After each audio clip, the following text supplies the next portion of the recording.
ലോക്സഭാ ഇലക്ഷന് കേവലം 8 മാസം ബാക്കി നിൽക്കെ കൊൽക്കട്ടയിലെ പശ്ചിമ ബംഗാളിലെ തൃണമൂൽ MP മഹുവ മൈത്രയെ എത്തിക്സ് കമ്മിറ്റിയുടെ റിപ്പോർട്ടിൻ്റെ അടിസ്ഥാനത്തിൽ പുറത്താക്കിയത് കാണുമ്പോൾ മഹാനായ ഷേക്സ്പിയർ ജൂലിയസ് സീസറിൽ പറഞ്ഞ ഒരു വാചകമാണ് ഓർമ്മ വരുന്നത്.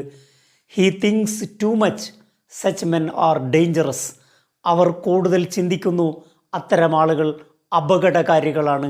നരേന്ദ്രമോദി ഗവൺമെൻറ് തങ്ങൾക്കെതിരെ ശബ്ദിക്കുന്ന ശുദ്ധമായ ഇംഗ്ലീഷിൽ ലോകത്തിന് കാര്യങ്ങൾ ബോധ്യപ്പെടും വിധം സംസാരിക്കുന്ന മുഴുവൻ ആളുകളെയും നിശബ്ദമാക്കണം. അവരെയൊക്കെ ഭയപ്പെടുന്നു. രാഹുൽ ഗാന്ധിയെയും മഹുവ മൈത്രയെയും ശശി തരൂരിനെയും ജോൺ ബ്രിട്ടാസിനെയും തുടങ്ങി മുഴുവൻ ആളുകളെയും നിശബ്ദമാക്കുകയും അവരെയൊക്കെ പാർലമെൻറ്റിൽ നിന്ന് ഒഴിവാക്കിയാൽ മാത്രമേ തങ്ങൾക്ക് വെറുപ്പിൻ്റെ സാമ്രാജ്യം സ്ഥാപിക്കാൻ കഴിയുകയുള്ളൂ എന്ന് നരേന്ദ്രമോദി തിരിച്ചറിഞ്ഞിരിക്കുന്നു. നരേന്ദ്രമോദിയെ നയിക്കുന്നത് ധൈര്യമല്ല, അദ്ദേഹം ഏറ്റവും വലിയ ഭീരുവാണ്. ഭയമാണ് അദ്ദേഹത്തെ നയിക്കുന്നത്. മഹുവ മൈത്ര എന്ന് പറയുന്ന MP പാർലമെൻറ്റിലെ തൻ്റെ കന്നി പ്രസംഗത്തിലൂടെ ശ്രദ്ധേയായിരുന്നു. അവർ പറഞ്ഞ പ്രധാനപ്പെട്ട ഒരു കാര്യം, ഫാഷിസം ഇവിടെ വന്നു കഴിഞ്ഞാൽ ഫാഷിസത്തിൻ്റെ 7 ലക്ഷണങ്ങൾ എണ്ണിപ്പറഞ്ഞുകൊണ്ട് പ്രസിദ്ധമായ ആ പ്രസംഗം സോഷ്യൽ മീഡിയയിൽ അന്താരാഷ്ട്ര രംഗത്തും ശ്രദ്ധേയമായി. ഇത്തരം പ്രഭാഷണങ്ങൾ നടത്തുന്നവരെ ഹിന്ദിയേക്കാൾ വഴങ്ങുന്ന ഇംഗ്ലീഷിൽ എല്ലാ ആളുകൾക്കും മനസ്സിലാകുന്ന രൂപത്തിൽ പ്രസംഗിക്കുമ്പോൾ മോദിയെ അത് വേട്ടയാടുന്നു, മോദിയുടെ ഉറക്കം നഷ്ടപ്പെടുത്തുന്നു. തൻ്റെ ശത്രുക്കളാര്, തനിക്ക് എതിരെ ശബ്ദിക്കുന്നവരാര്, ആ ശബ്ദിക്കുന്നവരുടെയൊക്കെ ഹിറ്റ് ലിസ്റ്റ് ഉണ്ടാക്കി അവരെയൊക്കെ പാർലമെൻറ്റിൽ നിന്ന് പുറത്താക്കാനുള്ള ഹീനമായ കുൽസിത ശ്രമമാണ് നരേന്ദ്രമോദി നടപ്പാക്കിക്കൊണ്ടിരിക്കുന്നത്. ഒരു കാര്യം പറയാം, എത്തിക്സ് കമ്മിറ്റിയുടെ 400-ൽ പരം പേജുകളുള്ള ആ റിപ്പോർട്ട് പാർലമെൻറ്റ് മെമ്പർമാർക്ക് വായിക്കുവാനോ മനസ്സിലാക്കുവാനോ കഴിയുന്നതിൻ്റെ മുമ്പ് അവരെ പുറത്താക്കുന്ന വിധിയിലേക്കും നടപടിയിലേക്കും പാർലമെൻറ്റ് കടന്നു പോവുകയാണ്. ഒരു കാര്യം ഓർമ്മപ്പെടുത്തുന്നു, രാഹുൽ ഗാന്ധിയുടെ കാര്യത്തിൽ ഈ ധൃതി നരേന്ദ്രമോദി കാണിച്ചിരുന്നു. ഒരു പക്ഷേ പലരെയും പുറത്താക്കാൻ അവർക്ക് ഉദ്ദേശമുണ്ടാകാം. പക്ഷേ പാർലമെൻറ്റിൽ നിന്ന് പുറത്താക്കിയാലും ജനങ്ങളുടെ ഹൃദയങ്ങളിൽ നിന്ന് ജനാധിപത്യ വ്യവസ്ഥയിൽ ആരെയും പുറത്താക്കാൻ സാധിക്കുകയില്ല എന്ന് നരേന്ദ്രമോദിയും BJPയും മനസ്സിലാക്കുന്നത് നല്ലതിനാണ്.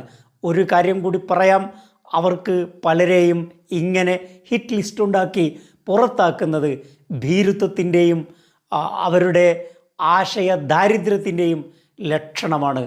എന്താണ് മഹുവ മൈത്രയുടെ കുറ്റം? അവർ ചെയ്ത കുറ്റമെന്താണെന്ന് കോഴ വാങ്ങിയെന്ന് തെളിയിക്കാൻ എത്തിക്സ് കമ്മിറ്റിക്കോ പാർലമെൻറ്റിനോ സാധിക്കുന്നില്ല.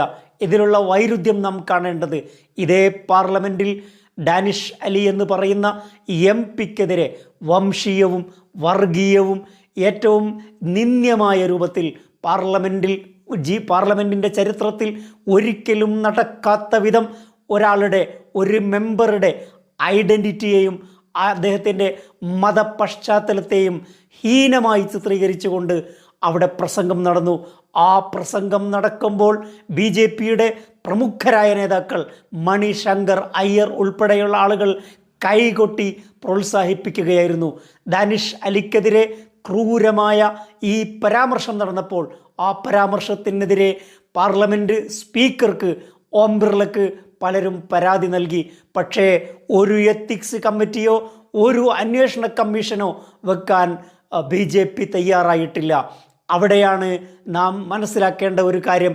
എത്തിക്സ് കമ്മിറ്റി എന്ന് പറയുന്ന ഈ തട്ടിക്കൂട്ട് കമ്മിറ്റി തീരുമാനിക്കുകയും ആ കമ്മിറ്റി ആദ്യം തന്നെ പുറത്താക്കാൻ തീരുമാനിക്കുകയും തങ്ങളുടെ യജമാനനായ മഹാനായ മോദി എന്ന് പറയുന്ന തങ്ങളുടെ രാഷ്ട്രീയ യജമാനന് വേണ്ടി പാദസേവ ചെയ്യാൻ തീരുമാനിച്ചിരിക്കുന്ന BJP ഒരു കാര്യം മനസ്സിലാക്കണം, ഇന്ത്യ ഇന്ത്യ രാജ്യമെന്ന് പറയുന്നത് ഇവിടെ എല്ലാവരെയും നിശബ്ദരാക്കിക്കൊണ്ട് നിങ്ങൾക്ക് നിങ്ങളുടെ വെറുപ്പിൻ്റെ സാമ്രാജ്യം ഇവിടെ സ്ഥാപിക്കാൻ സാധിക്കുകയില്ല. ചരിത്രം പഠിക്കുന്നത് നല്ലതാണെന്ന് BJPയെ ഓർമ്മപ്പെടുത്താൻ ആഗ്രഹിക്കുന്നു. ഒരു കാര്യം നമ്മൾ മനസ്സിലാക്കേണ്ടത്, മഹുവ മൈത്ര എന്ന് പറയുന്ന ആൾ അവരുടെ ജീവിതം പരിശോധിച്ചാൽ, അവരുടെ പൊളിറ്റിക്കൽ കരിയർ പരിശോധിച്ചാൽ ഏറ്റവും നന്നായി ഇംഗ്ലീഷ് സംസാരിച്ചുകൊണ്ട് ലോക മീഡിയകൾക്ക് മുമ്പിൽ, ഇന്ത്യൻ മീഡിയകൾക്ക് മുമ്പിൽ തന്നെ അവരുടെ എല്ലാവിധ ഹിപ്പോക്രസിയും അവരുടെ എല്ലാവിധ കാര്യങ്ങളും തുറന്നു കാട്ടുകയുണ്ടായി. ഒരിക്കൽ അർണബ് ഗോസ്വാമിയുമായിട്ടുള്ള ഓൺ എയറിൽ നടന്ന സംവാദത്തിൽ അർണബ് ഗോസ്വാമിയെപ്പറ്റി നിങ്ങളുടെ വൺ മാൻ ഷോ ആണെന്ന് പറഞ്ഞുകൊണ്ട് പെരുവിരൽ ഉയർത്തിപ്പിടിച്ച ഒരു സംഭവം ഉണ്ടായിട്ടുണ്ട്. അതുകൊണ്ട് തന്നെ മഹുവ മൈത്രയെ നരേന്ദ്രമോദി ഭയപ്പെടുന്നു, BJP ഭയപ്പെടുന്നു, അമിത്ഷാ ഭയപ്പെടുന്നു, മോദിയുടെ മാധ്യമങ്ങൾ, മീഡിയകൾ ഭയപ്പെടുന്നു. കാരണം മോദി നഗ്നനാണ്, രാജാവ് നഗ്നനാണ് എന്ന് ഇംഗ്ലീഷിൽ ലോകത്തിന് അറിയുന്ന രീതിയിൽ പറഞ്ഞാൽ മോദിയുടെ ഇമേജിനെ അത് ബാധിക്കും. മോദി സൃഷ്ടിച്ചുകൊണ്ടിരിക്കുന്ന വിശ്വഗുരു ഇമേജിന് കോട്ടം തട്ടുന്ന വിധത്തിൽ നഗ്നനാണെന്ന് വിളിച്ചു പറയുന്നവരെ പാർലമെൻറ്റിൻ്റെ പുറത്തേക്കുള്ള വഴി കാണിക്കുകയാണ് നരേന്ദ്രമോദി. ഒരു കാര്യം ഉറപ്പിച്ച് പറയാം, പലരെയും നിങ്ങൾക്ക് പുറത്താക്കാൻ സാധിച്ചേക്കാം, നിങ്ങൾക്ക് നിങ്ങളുടെ ഭൂരിപക്ഷം വർദ്ധിപ്പിക്കാനും സാധിച്ചേക്കാം. ഇപ്പോൾ 3 സംസ്ഥാനങ്ങളിലെ ഇലക്ഷൻ റിസൾട്ടിൻ്റെ അടിസ്ഥാനത്തിൽ രാജ്യസഭയിൽ നിങ്ങളുടെ ഭൂരിപക്ഷവും നിങ്ങൾക്ക് വർദ്ധിപ്പിച്ചേക്കാം. ഇന്ത്യക്ക് ദുർവിധിയുണ്ടെങ്കിൽ ഒരു പക്ഷേ 2024 ഇലക്ഷനിലും നരേന്ദ്രമോദി തിരിച്ചു വന്നേക്കാം. ദുർവിധിയും സൗഭാഗ്യവും ഉണ്ടായ നാടാണ് ഇന്ത്യ. 200 വർഷം ബ്രിട്ടീഷ് ആധിപത്യത്തിന് കീഴിൽ കഴിയാൻ വിധിക്കപ്പെട്ട ഒരു ജനതയാണ് ഇന്ത്യൻ ജനത. അതേപോലെ വിധി വൈപരീത്യങ്ങളുടെ പേരിൽ നിങ്ങൾ BJP വീണ്ടും അധികാരത്തിൽ തിരിച്ചു വന്നേക്കാം. പക്ഷേ അപ്പോഴും പറയുന്നു, ഇന്ത്യ ജനാധിപത്യ രാജ്യമായിരിക്കും, ഇന്ത്യ ഇന്ത്യക്കാരുടേതായിരിക്കും. മഹുവ മൈത്ര തൻ്റെ പാർലമെൻറ്റ് പ്രസംഗത്തിൽ ഒരിക്കൽ പറഞ്ഞ കാര്യം വീണ്ടും ആവർത്തിക്കാൻ ആഗ്രഹിക്കുകയാണ്. അവർ പറഞ്ഞിരുന്നു, ഒരു ഹിന്ദുസ്ഥാനി കവിത ഉദ്ധരിച്ചുകൊണ്ട് അവർ പറഞ്ഞ കാര്യം, ഇന്ത്യ രാജ്യം തുമാരാ ബാപ്പ് കാ നഹി ഹേ.